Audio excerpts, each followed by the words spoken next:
മലാംകുണ്ട് എന്ന പ്രദേശത്ത് വന്യമൃഗശല്യം അതിരൂക്ഷമാണ്. കഴിഞ്ഞ ദിവസം ഇവിടെ ഒരു വളർത്തുനായയെ പുലി പിടിച്ച ഒരു സംഭവം ഉണ്ടായിരുന്നു. ഇപ്പോഴും ഈ പുലിയെ പിടികൂടാൻ കഴിഞ്ഞിട്ടില്ല. ഈ പ്രദേശത്ത് വനം വകുപ്പ് ഉദ്യോഗസ്ഥർ പുലിയെ പിടികൂടുന്നതിന് വേണ്ടി കൂട് സ്ഥാപിച്ചിട്ടുണ്ട്. പക്ഷേ ആ കൂട്ടിൽ ഇപ്പോഴും പുലി കുടുങ്ങിയിട്ടില്ല. ഇത്തരത്തിൽ കാട്ടാനകളുടെ ശല്യം അതിരൂക്ഷമാണ്. അതോടൊപ്പം തന്നെ മറ്റ് കാട്ടുമൃഗങ്ങളുടെ ശല്യം അതും അതിരൂക്ഷമാണ്. ഇവിടെ പുറത്ത് ഇറങ്ങാൻ കഴിയാത്ത ഒരു സാഹചര്യത്തിലാണ് നാട്ടുകാർ ഉള്ളത്. കാരണം ഇവിടെ നിരവധി കൃഷിക്കാർ ഉണ്ട്, ടാപ്പിംഗ് തൊഴിലാളികൾ ഉണ്ട്, റബ്ബർ കൃഷി ഉപജീവന മാർഗമായി സ്വീകരിക്കുന്ന കുറേ അധികം ആളുകളുണ്ട്. അവർക്കൊന്നും തന്നെ കൃഷി ചെയ്യാൻ പോലും കഴിയാത്തൊരു സാഹചര്യം. വന്യമൃഗശല്യം അതിരൂക്ഷമാണ്. ഏതു സമയത്തും പുലി ഇറങ്ങും എന്ന ഭീതി. കാട്ടാനകൾ നിരവധി ഉള്ള സ്ഥലം. ഇവിടെയുള്ള നാട്ടുകാർ തന്നെ ഇപ്പോൾ നമ്മളോടൊപ്പം ചേരുന്നുണ്ട്. ഇങ്ങനെ വർഷങ്ങളായിട്ട് ഈ ഒരു ബുദ്ധിമുട്ട് അനുഭവിക്കുന്നില്ലേ? എന്താണ് ഇവരുടെ ജീവിക്കുമ്പോഴുള്ള ഒരു പ്രയാസങ്ങളൊക്കെ? പ്രയാസം പിന്നെ കൃഷി ചെയ്യാൻ കഴിയില്ല, ഒരു സാധനം ഇവിടെ ഉണ്ടാക്കാൻ കഴിയില്ല, ഒക്കെ വന്യമൃഗങ്ങൾ കൊണ്ടുപോകും. ഈ അടുത്ത ദിവസം കൊണ്ട് ആന ഇതിലൂടെ ഞാൻ ഇറങ്ങി. ആനശല്യം, കടുവാശല്യം എന്ന് വേണ്ട എല്ലാ മനുഷ്യരും ഇപ്പോൾ ഇവിടുന്ന് കുടിയിറങ്ങി പോവുക. എവിടെയെങ്കിലും പറമ്പ് ഉപേക്ഷിച്ചിട്ടാണ് പോണത്. ഒരുപാട് ആളുകളുണ്ടായിരുന്നു. 60 കുടുംബം ഇവിടുന്ന് പോയി. 60 കുടുംബം, ഒന്നും രണ്ടും അല്ല.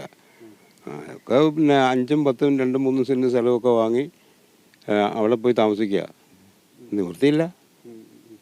അപ്പോൾ ഈ പ്രശ്നം പരിഹരിക്കുന്നതിന് വേണ്ടിയിട്ടുള്ള ഒരു ഇടപെടലൊന്നും ഉണ്ടാകുന്നില്ല. ആളുകൾ പോകുക എന്നുള്ളതിന് പകരം ഈ പ്രശ്നങ്ങൾ വന്യമൃഗശല്യം പരിഹരിക്കുന്നതിന് വേണ്ടിയിട്ട് വനംവകുപ്പിൻ്റെ ഭാഗത്തു നിന്ന് ഇടപെടലോ?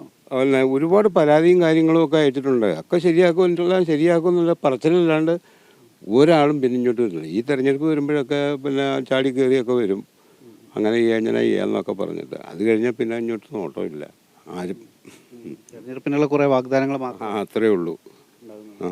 തെരഞ്ഞെടുപ്പ് നടക്കുകയാണ്. അപ്പോൾ അങ്ങനെ എന്തെങ്കിലും പറഞ്ഞിരുന്നു ആരെങ്കിലും? ഇപ്പോൾ ഇഷ്ടംപോലെ നേതാക്കന്മാരും പാർട്ടിക്കാരും ഒക്കെ വന്ന് കണ്ടു. പിന്നെ കാടന്മാർ പിന്നെ ഇവിടെ വന്ന് അവരെ തടഞ്ഞു വെച്ചു.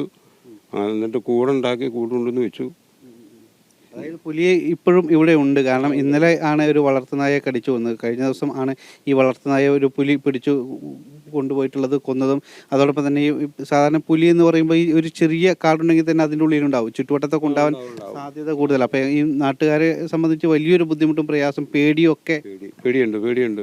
മനുഷ്യന് സന്ധ്യ കഴിഞ്ഞാൽ ഇറങ്ങാൻ കഴിയത്തില്ല. ഒന്നാമത്തെ കാര്യം, സന്ധ്യ ആയിക്കഴിഞ്ഞാൽ കറണ്ട് പോകും.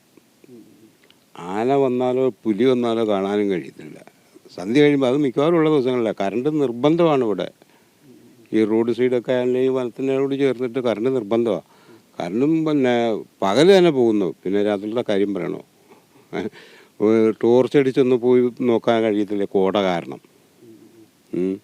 കോട കാരണം കുറച്ച് അകലിലേക്ക് ടോർച്ച് അടിച്ച് നോക്കിയാൽ കാണത്തില്ല. പിന്നെ വേറെ വല്ല വെട്ടം കൊണ്ട് പോയാൽ മൃഗങ്ങളെ കാണുമോ? ഈ റോഡിൽ കൂടെ ഒക്കെ ഭയങ്കര ശല്യമാണ് വന്യമൃഗങ്ങൾ. കാട്ടാനയാണ് ഏറ്റവും കൂടുതൽ. കാട്ടാന നല്ല ശല്യം തന്നെയാണ്. ഒരു 8 മണി കഴിയാതെ ഇപ്പോൾ ടാപ്പിങ്ങാർക്ക് പോയി ടാപ്പ് ചെയ്യാൻ കഴിയില്ല. അങ്ങനത്തെ ബുദ്ധിമുട്ടൊക്കെയാണ്. ഇതാണ് നാട്ടുകാർക്ക് പറയാനുള്ളത്. അതായത് വന്യമൃഗശല്യം കാരണം ഇവിടെ ജീവിക്കാൻ പോലും കഴിയാത്ത അവസ്ഥയാണ്. പുറത്തിറങ്ങി നടക്കാൻ കഴിയുന്നില്ല.